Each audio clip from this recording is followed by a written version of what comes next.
Welcome, ladies and gentlemen, back to the Knuckle Sandwich Podcast. I am your host, Brandon Anderson. Today, we're sitting down with the third ever UFC fighter to grace our screens, Jackson the Moose McVey. We met him back at LFA 210 in Louisville, Kentucky, and since then, he has went up to the big stage, fought his first fight in the UFC, and now is looking to make some strides going forward. I did, however, task him with getting us 10 more subscribers by the end of the weekend, by the end of tomorrow. So if you're a fan of the Moose, if you're here supporting right now and you're not already subscribed to the channel, make sure to hit subscribe, and we will mail our boy a t-shirt fresh off the printer. So without further ado, we're going to bring in the Moose, Jackson McVey. What's up, brother? How are you? How's it going? How are we feeling after the debut? Feeling all right. Obviously, wish that it went a little bit differently, but you know what? We just got to take it in stride. It's just like Volk said, adversity is a gift, and we're going to move forward with that. We're going to make some changes and, get that W. Fair. Well, you definitely took a big step up in competition, and of course, we'll get to that. I like to kind of tell stories when we do interviews. I like to build the narrative and all that kind of stuff, right? And so I mentioned earlier we met at LFA 210 in Louisville, Kentucky, where you got your sixth first round finished and made it look pretty easy. And right after you gave that call with Joban in the center of the cage, and you said, "Hey, look, Dana White, Contender Series, I'm ready." And you were very serious about that. And then not 2 weeks later, you're getting a call to fight at UFC 317. How did all that kind of play out for you, getting that nod to make the step up? Yeah, man. I mean, it was crazy. So obviously after the fight, I kind of figured, I was thinking, you know what? After a performance like that, it's a middleweight division. They need a lot of talent there. So it's like, all right, you know what? I think that I might be getting the nod here. And 2 weeks later, I just got done working on the food truck with my father-in-law. That's what I do, Nice. helping out on the food truck. We make barbecue, hog call barbecue. Big shout out there. And all of a sudden, as we're driving back from the job, my manager calls me and he's like, "Hey, man, I don't want you to get too excited right now, but I think that we might be locked in UFC 317 International Fight Week." And I'm like, wow. What? Like, no way. So that was super crazy. He tells me, obviously, you're fighting Cedric Dumas. Yep. And I'm like, the dude that, plenty a lot of troubles. Right. Yeah. Getting a little bit of trouble. Right. I was like, okay, cool. Obviously, when the UFC calls, you say yes to whoever they put in front of you. For sure. So I said yes. From what I understand, after we got all the medicals, dude, the race to do all the paperwork, medicals, everything, it was crazy. But my fiance, really helped me out, with helping me out with organizing everything. She's awesome. We went to Vegas. Dumas had to pull out of the fight. Then we got another guy, Chris Ewart. Unfortunately, he came in pretty heavy, 10 pounds over, so they had to scrap that fight. And then I had a bunch of his fans. I didn't realize how big of a fan base he had. But I had a ton of his fans in my comments, like telling me, you're a bitch. You should have taken the fight anyway. All this other stuff. It's like, guys, I didn't have an option here. I said I would do any kind of catch weight, anything like that. But you know what? Yeah. It is what it is. So, ended up not fighting that time, which was disappointing, but is what it is. And then, I think like maybe a week later, they told me you got Bruno Fajeda. So that was, tough debut for sure. Tough debut, right? I was for like, sure. As soon as I saw it, I'm like, all right, cool. Just drop me in the deep end. Let's do this thing, Sure. And when we got to New Orleans, again, another like badass card to debut on. 318, super cool.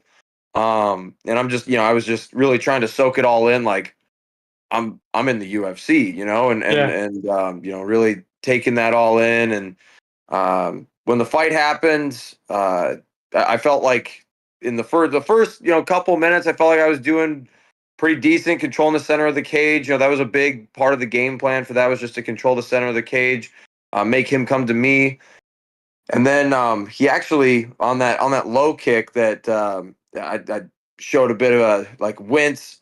Like my knee popped pretty good. Oh, It's fine now. Yeah, it was a good pop though. I was like, woo! He hit me like right perfectly. Like yeah, it was like one of the best low kicks I've ever felt. So again, good on him. And then I was able to get his back. I got too high. He threw me off, and then we all saw the end of it. Got the armbar, and here we are.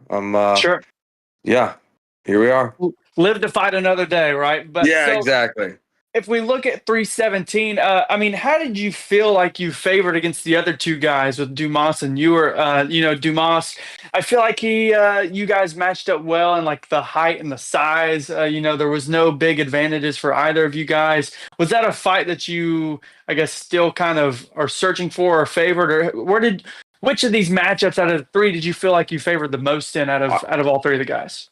I mean, obviously, you got to be ready to fight anybody in the UFC. Like, there's nobody that you're like you can really be like, well, I really like this guy or that guy. Sure. It's whoever they tell you. But um, I- gosh, I like those first two matchups. Certainly, I Yeah. believed I could beat Bruno. I still believe I could beat Bruno. When Yeah. I was in there with him, and I'm like, you know what? I belong here. So that was one thing where I'm sure that most guys in the UFC experience this too. They're a little bit of a like, man, like did I get the call? Like, do I really deserve this? Right? And it's like I Sure. absolutely deserve this. And that was really really cool to experience that. And but yeah, I guess if they called me up and said I was fighting Chris Ewart, if they told me I was fighting Cedric Dumas, I'm ready to go.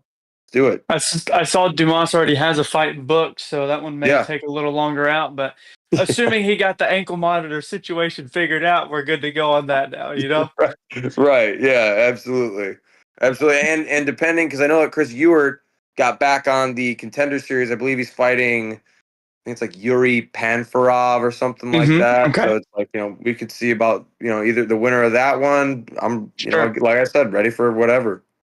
And there's, I mean, obviously a lot of guys with around the same experience level as you and floating in the middleweight division. We've Yeah. interviewed two of them, in my opinion, with Torres Finery and now Danny Barlow moving up to middleweight. So like, there's all these guys that have this similar styles, similar experience levels that I think there's a lot of great matchups for you in the UFC regardless. But I want to talk about the like mental side of going through this like list of this documentary that you've had essentially, right? Right. So like especially with 317, going through two different opponents, but not only that, having to cut weight twice within 2 weeks. I'm assuming your walk around weight's like 215, 220. Yeah. Around like, I would say like 215, 210, something like Okay. that. Yeah. Okay. And so definitely not fun. But like I said, it's your job, man. It's your Yeah. job. And they tell you, hey, be 185 at this time. You got to do it. Obviously, doing it 3 times in a row is not fun, but Yeah. like I said, it is what it is, man. I just, you gotta love the suffering. You gotta love it. Yeah.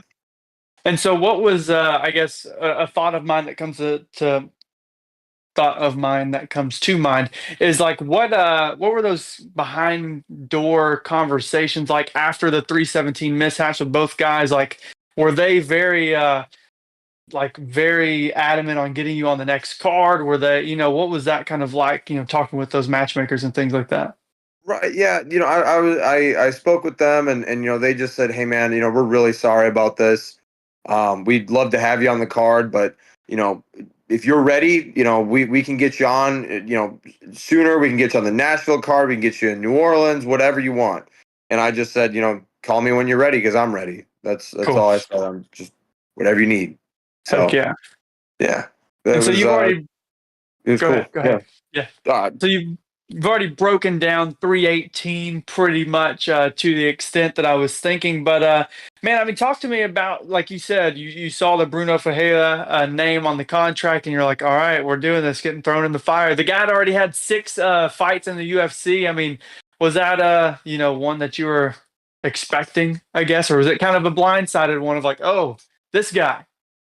honestly, it was one of those things where I think about all the different scenarios. I'm thinking in my head, like, okay, they're gonna offer me like Sean Strickland or something like that. Like I'm trying to prepare for it all. You know what I'm saying? Sure. Like so when I got Bruno Fajeda, it's like, all right, tough opponent, super Mm. like badass guy. Let's do this, you know. But yeah, when I saw it, I'm like, all right, yeah, no, we're going this route rather than the other one. So let's do it. And I'm assuming the training kind of differed between those kind of opponents, right? With Dumas and Ewert versus Fajeda. Was there an intensity level that even went up with that at all? I mean, I think that just the intensity level of being in the UFC. I mean, Mm. that requires everything to elevate. There's obviously coming up, I'm training my ass off and everything. I'm a professional fighter, but once you get to the UFC, everything changes. Like especially I sparred with some guys at the UFC PI, and again, just their intensity and the way that they carry themselves and everything, it's just different. It's Yeah. just it's different, and I loved it. It made me hungry. It made me want like I got me all really excited. I'm like, I'm here. Yeah. This is what I've dreamed of. So yeah, I think that the biggest thing preparing for Fajeda was he's like if you've watched a lot of his fights, he Mhm. has a really interesting style. Like it's honestly one that I took a lot from. Just watching him because he's very cerebral. Like everything he does, he fights on the outside as a small guy. As a Yeah. shorter guy, he fights on the outside. And which is really interesting. He blitzes really well. His timing's very good. Dude is a boulder on top, man. Yeah. Holy crap. His pressure is unreal. So, yeah, but it was one of those things where it was working on the blitzes, it was controlling distance, it was controlling the center. And, you can't run at that guy. Like with Mhm. me with a lot of my opponents, I just, you know, beelined it for him. I went after them. And with Bruno, it's like if you do that, he could catch you. He could catch you with a right hand. He's caught a lot of really, really good guys. Yeah. And so you have to respect that. There's a certain level of like power, you have to respect that level of knockout power. So Sure. that was fun to prepare for. Do you think that part of that respect and part of that waiting to attack was also with the jitters of a UFC debut as well, possibly? I think that my coaches did a really good job of like drilling into my head, like, hey, you step to the center of the cage and you do not move. Like you Yeah. do not move from the center. You're controlling the center the whole time, and you don't chase him. Like do not chase him. You're staying in the center, and you got to make him come to you. That's Yeah. that's how we win this fight. And so that was the main thing that went down. It was again. I felt like on the feet it was working pretty well. He threw a good right hand. I returned right back. It was I could feel like the juices start flowing. I'm like, all right, let's do this. Here we go. And yeah, it felt cool. It felt really, really cool Yeah. to be in there, man. What's crazy is it's so interesting watching it on TV and then hearing the guy talk about it himself. And you're talking about holding the center, not pressuring. It's exactly what you did. But then even the commentators, I remember, were like, "This is a different style from McVey. Like you watch all his fights, he's go, and now he's just standing here. Like what is going on?" Right. So it's pretty interesting to hear the whole thought process behind the game plan and everything like that, and seeing Yeah. it come to life. Man, it's really awesome. Um, you know, I think you had said this off camera. But out of this, we're expecting Jackson McVey in the UFC multiple times now. Got a multi-fight Right. deal. Yes, sir. Is Yes, sir. is there a game plan? What's next for you, kind of thing?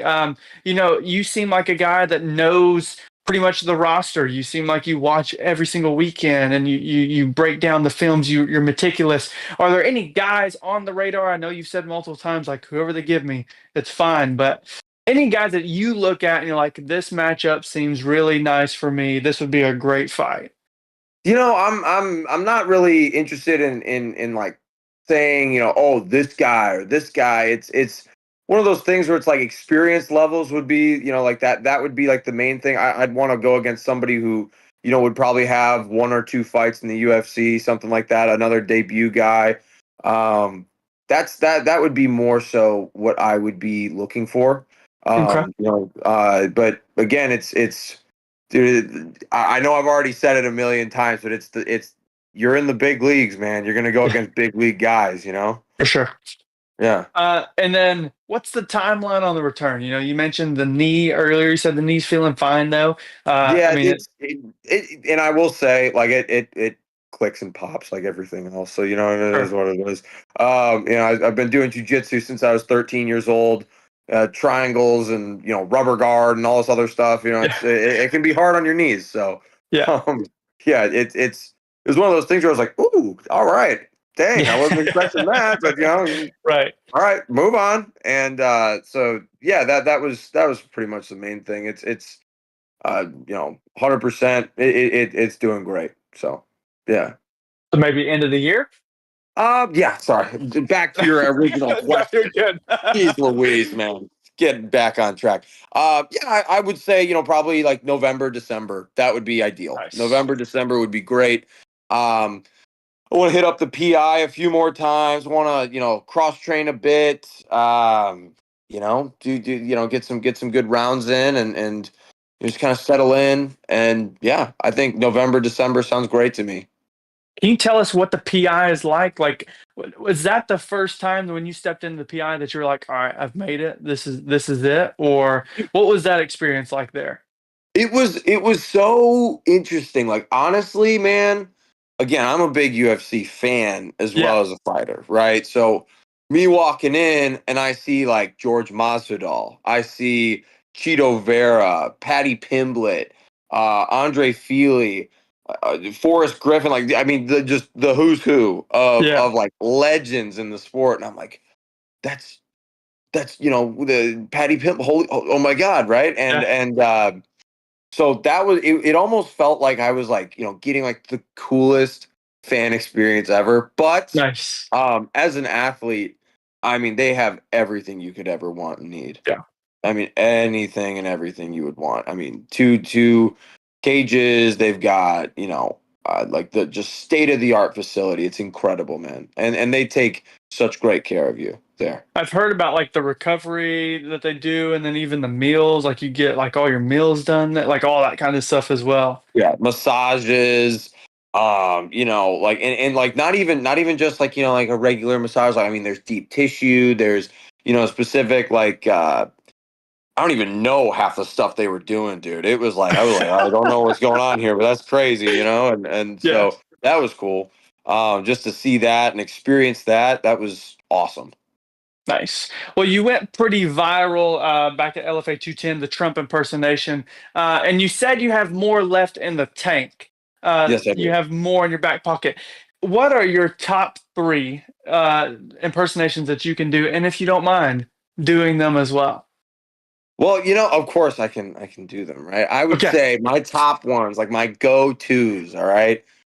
Obviously Donnie Yeah. T, Donald Trump, um, Jesse Ventura. For those of you that know who Jesse V, he's a great. I really love doing impressions of him.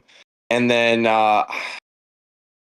there's a few out there, but I would say the best one that I can do, the third best, I should say, is Conor McGregor. Mm, okay. Yeah, yeah. Bust it So out, man. We got to hear I'll it. yeah, Yeah. I'll start with Conor, but give me Okay. 1 second here. All right, gotta get into character, right? I fucking went in there and I knocked him out in 13 seconds. You ever thought of that? I went in there and I knocked him out. I'm going in there with the precision of a sniper. I'm going in Mm, there to take his head clean off. All right, that was my Connor. that was Pretty beautiful. good, right? That Thank was you. Thank beautiful. you. I appreciate it. Thank you. This is Jesse the Body Ventura. I want to say thank you for having a real American on your show to do a great interview as well as a great impersonation. Probably the best one I've ever heard.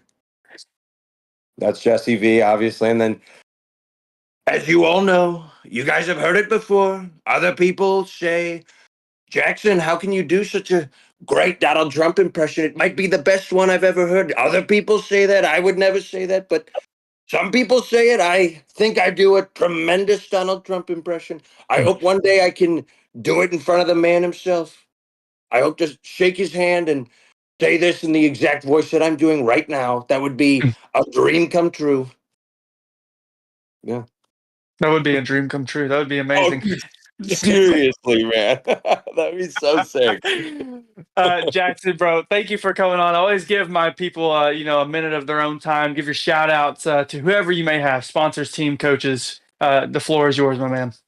Yeah, man. Big shout out to gosh. I mean, obviously, my friends and family. I would not be able to do anything without them. Just that amazing support system. My coaches over at St. Charles MMA. My manager Jeremy Bjornberg. Just amazing. I could not ask for better coaches. I could not ask for better people to have in my corner. THCA Superstores out in Missouri. Sure to go check them out. Great stuff. And Imposed Will make some of the best gear you can get. Sure to check those guys out. And with that, God bless. Thank you guys. I appreciate it. Appreciate you, man. Thanks for coming on. Peace. See, some dudes like just